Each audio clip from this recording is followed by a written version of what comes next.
Hello friends, आज आप सबके साथ मैं महाभारत की कथा शेयर करने जा रही हूँ।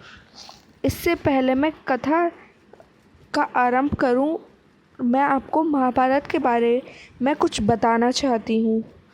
तो अब मैं स्टार्ट करती हूँ। रामायण की भांति ही महाभारत भी भारत का सर्वाधिक प्रमुख ग्रंथ है।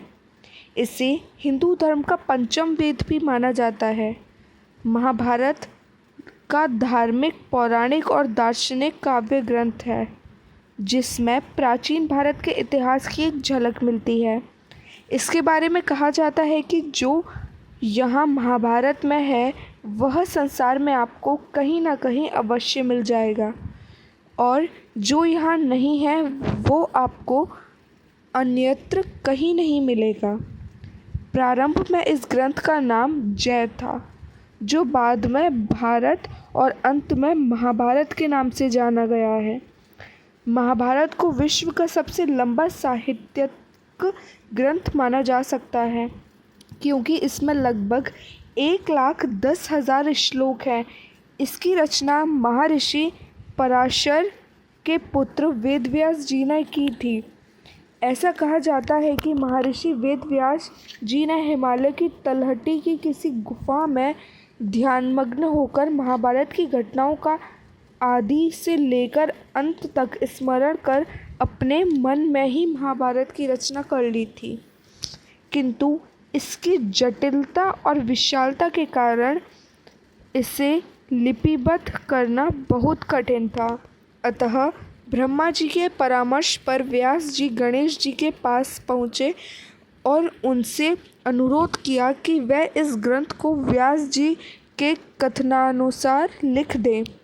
गणेश जी ग्रंथ लिखने को तैयार हो गए, किंतु उनकी यह शर्त थी कि एक बार लिखना आरंभ करने के बाद वह बीच में नहीं रुकेंगे। व्यास जी जानते थे कि यह शर्त बहुत कठिन है, इसलिए उन्होंने चतुराई से कहा, किसी भी श्लोक लिखने से पहले गणेश जी को उसका अर्थ समझाना होगा। गणेश जी ने यह प्रस्ताव स्वीकार कर लिया। जब गणेश जी किसी श्लोक के अर्थ का विचार कर रहे होते थे, इसी बीच व्यास जी अगला श्लोक रच लेते थे। यही कारण था कि इसकी रचना में 3 वर्ष का समय लगा था। महाभारत की रचना के बाद वेदव्यास जी ने सर्वप्रथम अपने पुत्र शुकदेव को इस ग्रंथ का अध्ययन कराया। मानव जाति में इसका प्रसार व्यास जी के प्रमुख शिष्य वैशंपायन द्वारा किया गया। राजा जन्मेजय के नागयज्ञ में उन्होंने यह कथा का सूत जी सहित अनेक ऋषि मुनियों को सुनाई थी। इसी स्थान पर आज शुक्रताल नाम का तीर्थ स्थल है।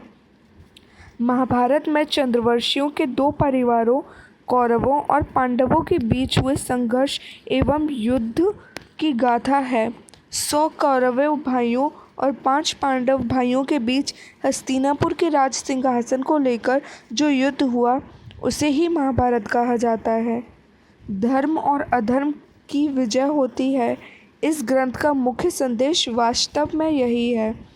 महाभारत की कथा में एक और तो मनुष्य की कुटिल प्रवृत्तियों जैसे ईर्ष्या, द्वेष, झूठ, भ्रष्टाचार, लोभ, स्वार्थ, घृणा, शत्रुता और षड्यंत्रों का वर्णन है, तो दूसरी तरफ अनेक मानवीय मूल्यों जैसे त्याग, न्याय, सत्य, प्रेम, सदाचार, तप, वीरता, संपन्न, उदारता आदि की विशाल झलक बार बार दिखाई देती है।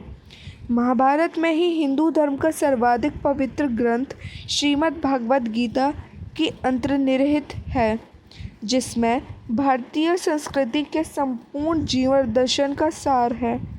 संक्षिप्त में इसे गीता कहा जाता है। इसमें भगवान श्री कृष्ण ने जो उपदेश दिया है वह हजारों वर्ष बीत जाने पर भी आज भी उतना ही प्रासंगिक है जितना कि आज से हजारों वर्ष पूर्व महाभारत के समय था। तो आज के लिए फ्रेंड्स बस इतना।